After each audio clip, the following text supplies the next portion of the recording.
Yes, ready, start.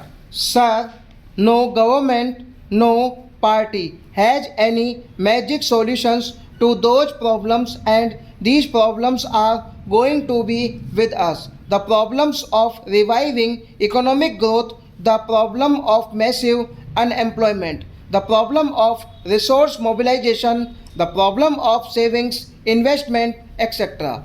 The problem of energy, the problem of shortage of power, electrical, hydro and other forms of power, not the political power, for there is no shortage of political power.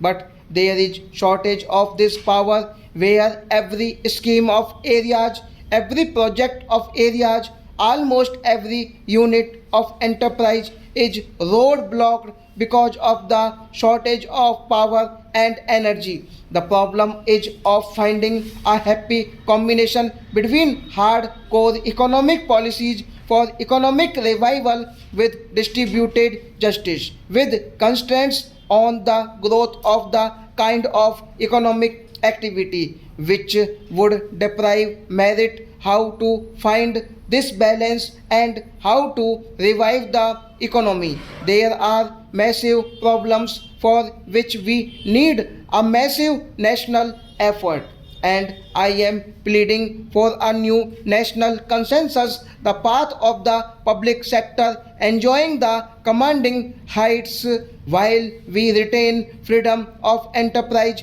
in certain important sectors.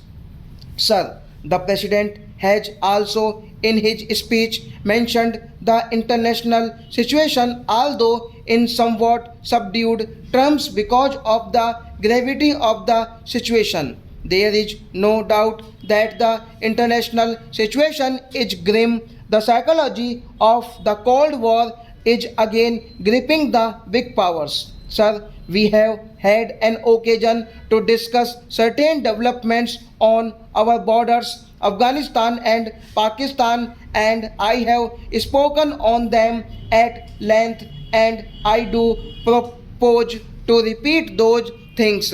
But I would like to submit three major factors in the international situation at present, positive and negative. Only when we understand these can we evolve suitable responses also. One is the problem of adjustments to the realities of the new situation. The new situation is that at one time we saw one power or one set of powers predominant, dominating the siege, dominating the pathways, and now another power, another set of powers have arisen with an equal measure of power. To find adjustment and harmony is one of the major problems. We had the philosophy or the theory of the preponderance of a power. We had the theory of sufficiency of superiority, and